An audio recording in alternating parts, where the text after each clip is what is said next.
And here we go. Welcome, ladies and gentlemen, to the Sports4life podcast, episode 3. Today we'll be doing NFC predictions.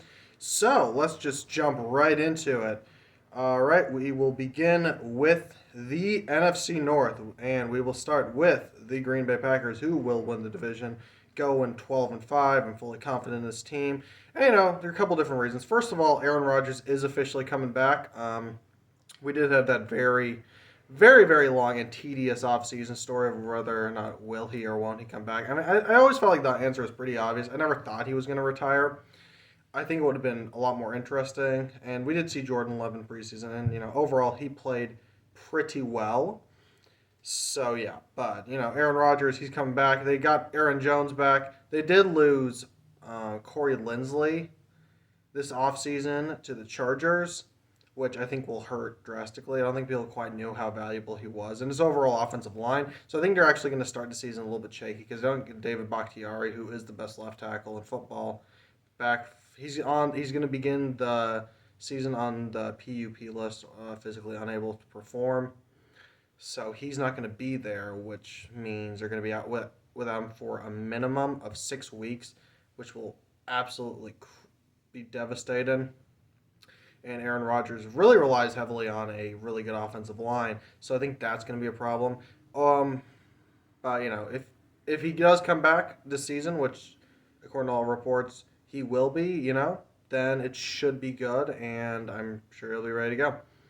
So if that's in the situation where David Bakhtiari does come back, then the Packers will be solid. If not, I think they'll definitely struggle a little bit. But the defense, all the players are returning. They get, and they also drafted a corner in the first round, and they do need a lot of secondary help. So yeah, the defense is a little bit shaky. I think this will be the year we finally see Darnell Savage break out. Remember, they drafted him in the first round back in 2018, I believe. It was 18 or 19. I'm gonna say it was.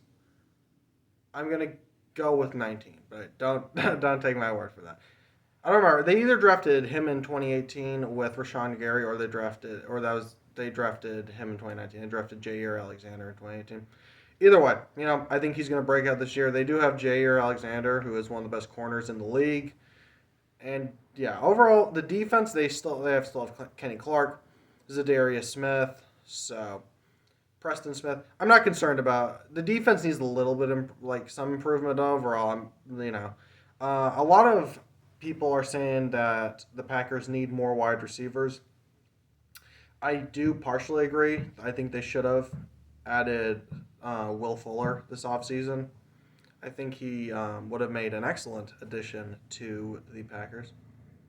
But can't always get what you want in Green Bay. They brought back Aaron Jones, and he was great last year. I personally would not have. I would have kept Corey Linsley, but they brought back Aaron Jones. They have Devontae Adams, who's one of the best wide receivers in the league.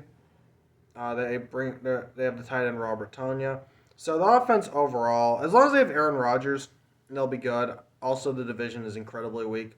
I think some people think the Vikings will be a good team. I don't really, which brings me to the Vikings. I have them going 7-10 and missing the playoffs. For starters, they have Kirk Cousins. And Kirk Cousins is a good quarterback. There is a lot of people do think he's not very good at all. Some people have straight called trash. I don't really believe that. Kirk Cousins is the 16th best quarterback in the league. That is how I view him. He's not terrible, but he's not great. He's very limited. He does not win big games at all. He's terrible in primetime games altogether. So, and the Vikings, they should be a playoff team, but I think Kirk Cousins is what's holding them back. They have Dalvin Cook, who is elite when healthy. They have Justin Jefferson, who's coming off a huge rookie season. They still have Adam Thielen, who's excellent. And yeah, the defense was terrible last year, but I think they're getting some players back. Harrison Smith just signed a huge extension. I believe they are getting Danielle Hunter back. I think he is coming back, yes. And then they signed Patrick Peterson, who's not elite anymore, but he's still a really good number 2 corner. Corner will definitely be the weakness. The offensive line overall is okay. And then Mike Zimmer, I think, is probably out of his prime now. So, the Vikings, I don't have very high expectations for. I have that they're going to win somewhere between 7 and 9 games. They are exactly what you think they are. They're a mediocre team. They really need to rebuild their defense. I think they missed out on their Super Bowl window, which was from 2015 probably to 2019 or so. They had the roster and it's just not there anymore. So the Vikings, I think they'll be a 7-10 team. Next up, we have the Chicago Bears, who will go 6-11. This is Matt Nagy's last season as the Bears head coach. I firmly believe that. I know they made the playoffs last year, but they won 8 games. There's nothing to be impressed about at all.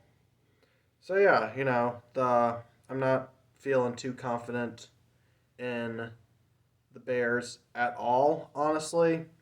Andy Dalton is starting the first game, which I think makes some sense. But Andy Dalton, he's starting against the Rams. Tragically, that's going to be the Sunday Night Football game. I don't want to see the. Here's my big prediction that the Rams will absolutely smoke the Bears. I don't know why. I know why Andy Dalton's starting. You don't want your rookie quarterback to go up against Aaron Donald week 1, which makes sense. But at the same time, I don't know how long Andy Dalton's going to be the starter. My guess is 1.5 to 2 games. And then they're going to throw Justin Fields in. And here's the thing about Justin Fields. He is really he's a raw prospect right now. A lot of people think he had a great preseason. He really didn't. He did a lot. He plays a lot of reckless football still. He runs into sacks sometimes. Sometimes, it's that Bears offensive line isn't good, so he is going to have some challenges. But then the problem with having a bad offensive line is that the quarterbacks will be under pressure all the time, obviously. But at the same time, quarterbacks, especially young ones, have a tendency to feel they need to leave the pocket sooner than they should, and that is a serious problem with Justin Fields' game. You go ahead and watch. Really, even back at Ohio State, it was a serious problem. It was one of my biggest problems with him coming out of the draft. And the Bears, their roster on offense is honestly not that good. They have Allen Robinson, but that's about it. David Montgomery's fine. But yeah, the offensive line's bad, and they have Allen Robinson, who's pretty good. The defense is still elite. It's still a top 5 defense in the league, and they have not had a. I feel bad for the defense because they give it their all every single week, but they always had Mitch Trubisky and Nick Foles, and now Andy Dalton starting at quarterback, and they made the playoffs, and they absolutely owned the Saints' offense. They couldn't do anything, but the problem was the Bears' offense wasn't doing anything either. So yeah, Khalil Mack is still one of the best players in the league. They have Akeem Hicks, and then you got other players like Roquan Smith, who's one of the best linebackers in the league. The defense will always be elite. They still have Eddie Jackson. It's the defense isn't the problem. My concern is this offense. I don't know if Justin Fields is ready to start, but he's going to have to because Andy Dalton's not very good. I don't know how good of a coach Matt Nagy is. I have mixed feelings about him because when Mitch Trubisky is your quarterback, you're very limited on what you can actually call because Mitch Trubisky can't throw to the left. So it's a challenge, but at the same time, I don't know. I don't feel super confident in Matt Nagy, and I don't feel very confident in the Bears overall, which is why they have them in third place, going 6-11.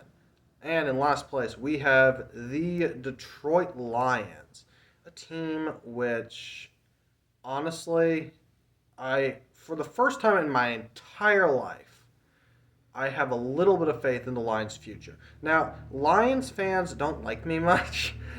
I have been criticizing their team for years, and the Lions are my least favorite NFL team of all time. I think they waste players' careers. They wasted Barry Sanders' career, who I think is the best running back in NFL history. They wasted Calvin Johnson's career, a player who I believed probably would have at least hit the 20K receiving yards mark. And he retired in his prime. They wasted most of Matthew Stafford's career, and everybody knows I do have some mixed feelings on Matthew Stafford. However, to say I think had he not played for Detroit, his career would have gone slightly differently at this point. So yeah, Detroit. But however, let me talk about some positives. Panay Sewell was a great pick. I thought he was one of the best players in the draft. I can't believe he dropped all the way down to 7. Now, he did have a good preseason, but he hasn't played football in a year. So I think either Oregon's season was canceled or he just opted out due to COVID. I don't remember which one.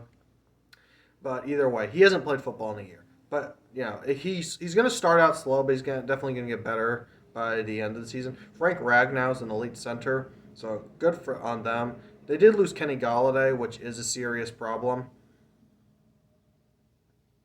But they lost Kenny Galladay. That really is going to hurt them because Jared Goff benefits from really elite talent around him. And it brings me to Jared Goff. Jared Goff is not as bad as people think he is. A lot of people have called him trash. He's not. He's actually, if you put pieces around him, he's actually pretty good. And I think this argument really annoys me when they're saying he's a product of his system. Well, if you can find me a player who succeeds with terrible players around them. And I know Jared Goff had good players around him last year and didn't do that well. But that being said, I think it's a pretty weak argument.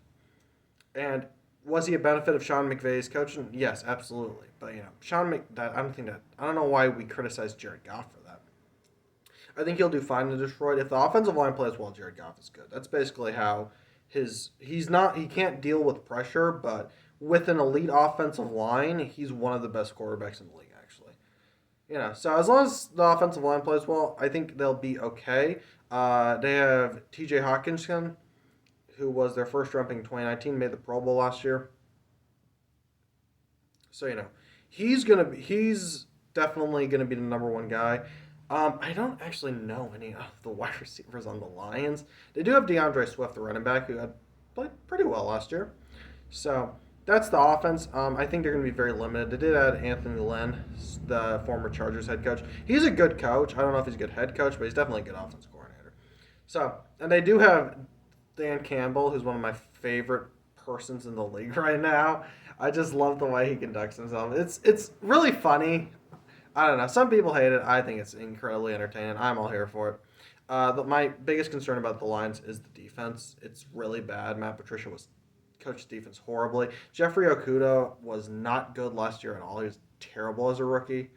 So that's disappointing. They don't really have much of a pass rush. They have Trey Flowers, who they paid way too much money for. He doesn't help in any way. So, the defense is actually my biggest concern. I think the offense will be a mediocre offense. I think Jared Goff will play well enough to the point where they don't need a quarterback. It would be a terrible mistake for the Lions to draft a quarterback in next year's draft. They have to build up that defense, and we'll see where they go. I think they'll be 5-12. I think they'll be at least competitive. So those are my predictions for the NFC North. Just to recap, we got the Packers going 12-5, the Vikings going 7-10, the Bears going 6-11, and we have the Lions going 5-12. All right. Next up, we have the NFC East. So, without a doubt, the worst division in all of football. It's not particularly close. Last year, Washington won the division at 7-9, which is really bad. So, let's start out with who I think will win the division. I got the Giants actually edging out the Cowboys at 9-8. They're gonna finish with the same record. I think the Giants will just squeak in if Daniel Jones plays well. This Giants' entire season relies on Daniel Jones. So, if Daniel Jones is terrible like usual, then they're gonna win 7 games. I think we're gonna know by week 4 if Daniel Jones can succeed, because it's his second year in the same system. He got some great additions. He's getting Saquon Barkley back, which is huge. They added Kenny Galladay, which is huge. They added Kyle Rudolph, who's a better tight end than Evan Ingram, because Evan Ingram's terrible. So that's going to be he's getting what's his name? Nate Solder back. I don't know if that's good or bad. He's been terrible with the Giants, so maybe that's bad. Andrew Thomas wasn't good as a rookie last year, but maybe he'll play better. But yeah, the defense is actually really good. They have Blake Martinez, the middle linebacker. He's really good. Constantly has a bunch of tackles. They also are bringing back Leonard Williams. We'll see if Dexter Lawrence breaks out this year. I don't know if he will. I think he's going to have a solid year. Remember their first round pick from 2019, which Giants had probably one of the worst drafts ever with Daniel Jones. Then, of course, they drafted DeAndre Baker, who's, I think, in prison. So they didn't do a good job in that draft. But, we'll see if Dexter Lawrence works out. Because, I have my reservations about Daniel Jones overall. Saquon Barkley's coming back, which is huge. When he's healthy, he is probably the best running back in the league. He's definitely top 3, and that's when he's healthy. Also, they still have Sterling Shepard, who's a great number 2 guy. They have Darius Slayton, who I actually think will move into the number 2 spot. He was pretty good last year, actually. I don't think people know how solid a player he is. And, the defense should be pretty good. They added Adoree Jackson. James Bradbury's coming back, so defense solid overall. I have the Giants winning the division. And in second place, I have the Dallas Cowboys going 9-8 as well, but still second place in the division. They're going to win 9 games because Dak Prescott is a top 10 quarterback, and that is the only reason. I'm not going to really talk about the defense because it's terrible and it's annoying. First of all, I think all 3 of their wide receivers, the big 3, will go for over 1,000 yards. You got Amari Cooper, who's going to hit 1K. CeeDee Lamb, I think, will this year, and so will Michael Gallup. They're all great. I think any one of them could be a number 1 wide receiver on the team. Michael Gallup's probably the odd man out here. He's not going to come back next season for Dallas. Blake Jarwin is a good tight end. I think Ezekiel Elliott will probably hit 1,000 yards. I think he'll probably bounce back. Last year was kind of weird. Offensive line's getting old, but still a good offensive line. Dak Prescott's going to throw like 45 touchdowns, but that's going to result in 9 wins because of the defense. So yeah, the defense with Dallas is so terrible. I don't know what. Marquise Valdes-Scantling plays for the Packers. Leighton Vander Esch. He is never healthy. So if he were healthy, he's a really good linebacker. The problem is he never is. That's going to be a problem for Dallas. So that's problem number 1. The next problem for Dallas is Jalen Smith was terrible last year. I think they changed his position, which was weird. So if they move him back to his regular position, I'm sure he'll actually be pretty good. DeMarcus Lawrence is terribly overpaid. He's honestly not that good. Who else do they have? They lost Byron Jones, who didn't have a great season in Miami. They're still a good corner, so I think he'll have a good year in Miami this year. But Dallas, their defense is just so bad. I don't have anything good to say about it. Maybe if Dak comes back, they're going to run more and try to eat clock and some. No, I don't know. Mike McCarthy is also terrible. Game's way past him. I think this is. I don't know if it's going to be his last year in Dallas, but yeah, they're not going to be very good. And next up, I have the Washington football team going 7-10. I know that's basically the same as last year where they went 7-9 with the additional game. Washington didn't improve from last year. They added Curtis Samuel, who is a good wide receiver. I don't think he fits the offense at all, though. It's a weird fit. I think he would have been a better fit in San Francisco, where he has an offense coach. Ron Rivera is a very defensive coach, and I think Washington's going to have one of the best defenses in the league, if not the best. But they didn't get. I guess they got better maybe at quarter. I don't know that Ryan Fitzpatrick, I don't think is better than Alex Smith. Now, Alex Smith didn't do great last year, but he didn't do horribly either. I don't even know why Ryan Fitzpatrick started. I think Taylor Heineke should be the starter. He was the only quarterback who played well against the Buccaneers defense in the playoffs last year. So, if that's any consolation, I think Taylor Heineke should start the season. Ryan Fitzpatrick, I like Ryan Fitzpatrick.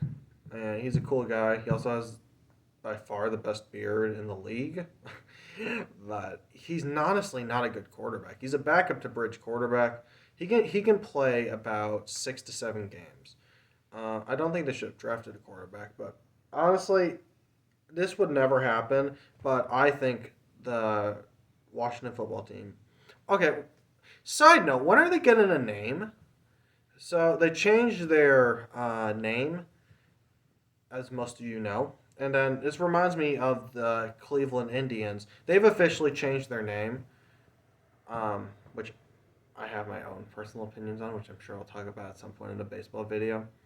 But they changed their name officially for next season to the Guardians. So they did it, which is a terrible name, by the way. We all wanted the Cleveland Spiders.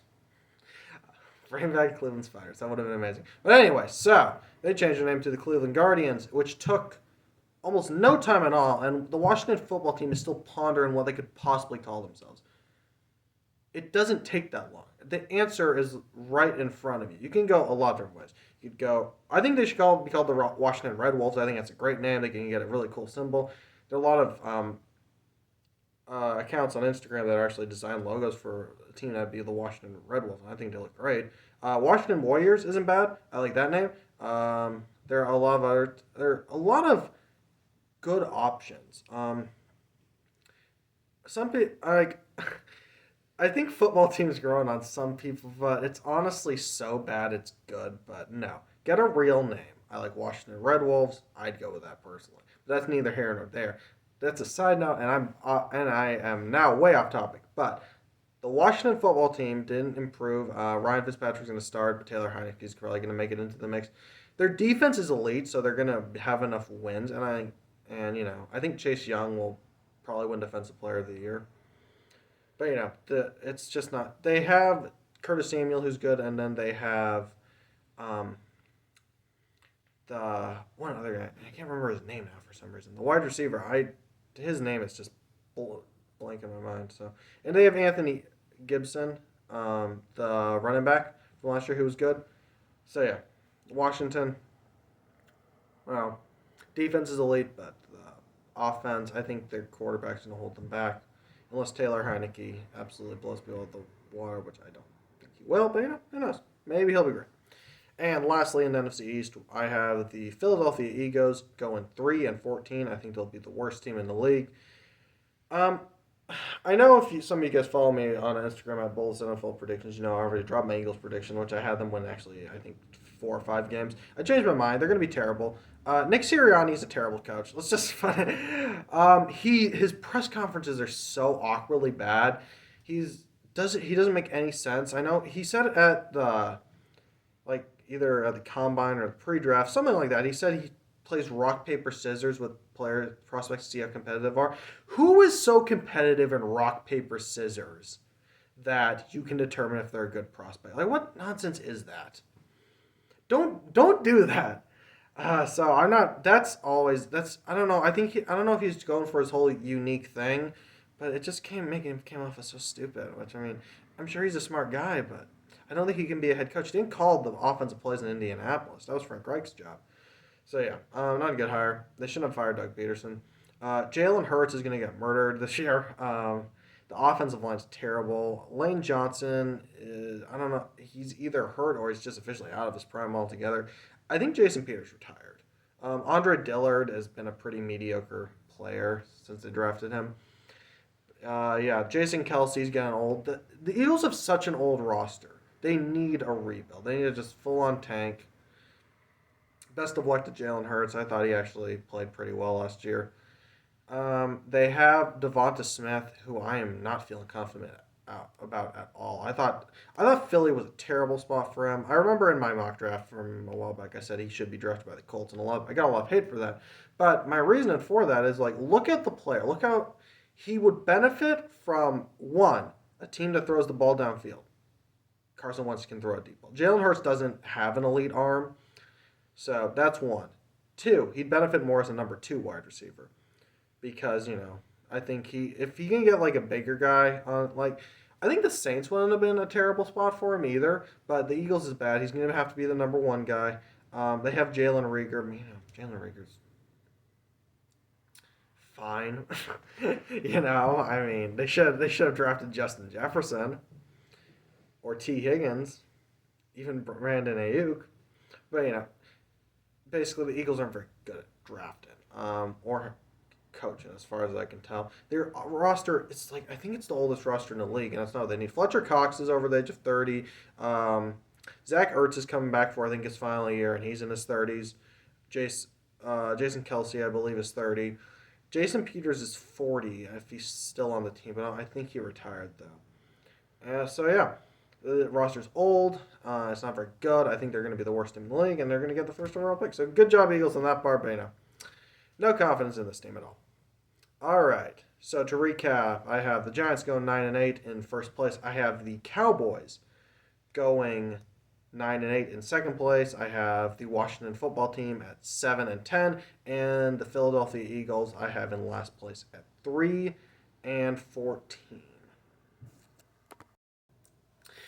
All right. So next up we have the NFC West. NFC West is the best division in football, in my opinion. And we'll start out. So I have the first place team. I have the San Francisco 49ers going 13-4. I think this team, I could easily see the 49ers going to the Super Bowl. If there's one team that could definitely give the Buccaneers a run for their money, I would say it is the 49ers. Their defense is probably the best in the league. Now, one of the problems is that I've never seen a team get injured as badly as the 49ers did last year. They lost their starting quarterback. They lost Nick Bosa, the defensive end, who's really good. They lost Eric Armstead, the defensive tackle. They lost Richard Sherman. They lost... Who else did they lose? Their cart, which brings in players who are injured off the field. That broke down. They lost George Kittle for I think half the season, and when he's healthy, I would argue second best, but you could certainly argue it's he and Travis Kelce are the two best tight ends in the league. So when he's healthy, it definitely helps. They drafted Trey Lance third overall. I don't think he's going to play that. Well, I think he's going to play this year just because Jimmy Garoppolo can't play a full season. But Jimmy Garoppolo is going to be the starter, and I think he's going to be pretty good. I think Brandon Ayuk will develop into the number one guy. Oh, aside from George Kittle. So he's going to be the number one wide receiver, but George Kittle's going to be the number one target, right? So the 49ers, I'm pretty confident in them. The defense is elite when healthy, so I'm going to have them going 13-4. I think they might be the best team in the NFC. Second place, I have the Los Angeles Rams going 11-6. So, huge news for the Rams. They got a new quarterback in Matthew Stafford. Matthew Stafford, pretty good player overall. I have had my reservations about Matt Stafford. He's really good, and he has done a lot to overcome the Lions' dysfunction. But I need to see him win a playoff game for once. A lot of people blame the Lions. So Matthew Stafford has not